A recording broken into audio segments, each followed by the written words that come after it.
Ed ecco che il buon Zuckerberg ora vuota il sacco. Per anni Meta, cioè Facebook e Instagram, ha buttato giù profili e account, censurato post, video e addirittura meme, obbedendo agli ordini del governo americano che su determinati dossier non ammetteva voci critiche. Mi dispiace, ma io so io e voi non siete un cazzo. Ora il capo di Facebook si riposiziona con tanti altri guitti al seguito e dice di aver vissuto in un clima orwelliano, esattamente come denunciavano legioni di persone etichettate per anni come complottiste. Meta però non agiva direttamente. A decidere cosa era vero e cosa no erano i fact-checker, 4 sfigati ritrovatisi ad essere per molti anni i ricchi e potenti manganellatori a nome del sistema. Ora, porelli, si ritrovano improvvisamente disoccupati e spernacchiati dal mondo intero. Il re è nudo, insomma. Col cavolo che controllavano i fatti, censuravano a mani basse e nel farlo raccontavano la versione della realtà che il potere gli dettava. Cioè non cancellavano soltanto, ma affermavano a gran voce cazzate sesquipedali, ma dette ad alta voce.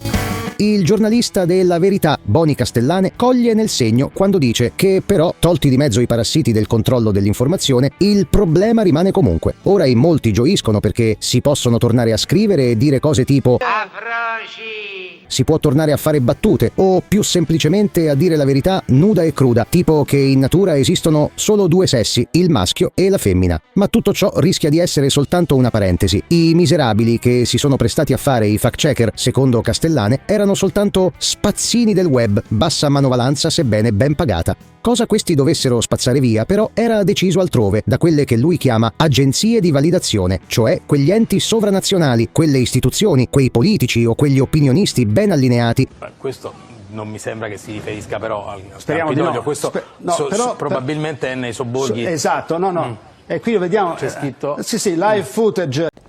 Che davano le direttive agli utili idioti, appunto i fact-checker, su come operare, cosa non si poteva e cosa invece si doveva dire.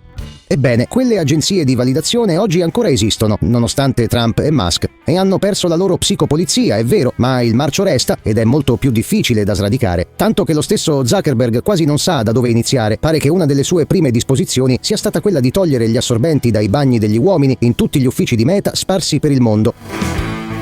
E mentre una parte di mondo cerca di ripulire la lordura lasciata dalla cultura woke in tutte le società occidentali, una domanda sorge spontanea. Ma se tutti i social e gli organi di informazione per anni hanno censurato e hanno obbedito a una narrazione decisa altrove su dossier di grande rilevanza capaci di impattare direttamente sulle vite di milioni di persone, come si può essere così ingenui da pensare che su altri dossier non mentano e non mistifichino allo stesso modo?